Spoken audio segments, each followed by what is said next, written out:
Attend ಮಾಡಿದೆ. ಆಮೇಲೆ prime minister ಭೇಟಿ ಮಾಡಿದ್ದೆ. ಏನು ಹೇಳಿದ್ರು ಸರ್ ಪ್ರೈಮ್ ಮಿನಿಸ್ಟರ್ ಭೇಟಿ ಮಾಡಿದ್ದು 4-5 ವಿಚಾರಗಳನ್ನು ಅವರು ಪ್ರಸ್ತಾಪ ಮಾಡಿದ್ದಾರೆ. ಒಂದು ನಬಾರ್ಡ್ನಲ್ಲಿ ಕಡಿಮೆ ಮಾಡಬಹುದು, ನಮಗೆ ಶಾರ್ಟ್ ಟರ್ಮ್ ಲೋನ್ ಕೊಡ್ತಕ್ಕಂಥದ್ದು ಕಡಿಮೆ ಮಾಡಬಹುದು. 5,600 ಕೋಟಿ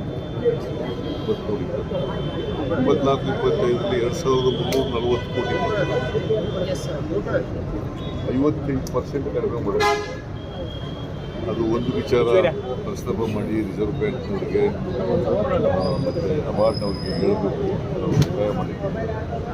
ಆಮೇಲೆ ಮಹದಾಯಿ ಯೋಜನೆ,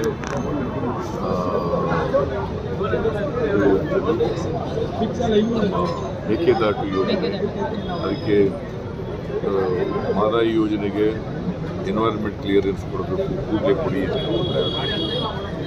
ಮೇಕೆದಾಟು ಯೋಜನೆಗೆ ಅನುಮತಿ ಕೊಡಬೇಕು. ನಿರ್ಮಲಾ ಸೀತಾರಾಮನ್ ಅವರು ಬಜೆಟ್ನಲ್ಲಿ 5,300 ಕೋಟಿ ಕೊಡ್ತೀವಿ ಅಂತ ಹೇಳಿದ್ರು. ಪತ್ರ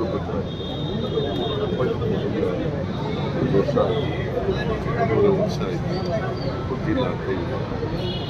ಆಮೇಲೆ 15 ಫೈನಾನ್ಸ್ ಕಮಿಷನ್ನಲ್ಲಿ 11,495 ಕೋಟಿ ಕೊಡ್ತೀವಿ.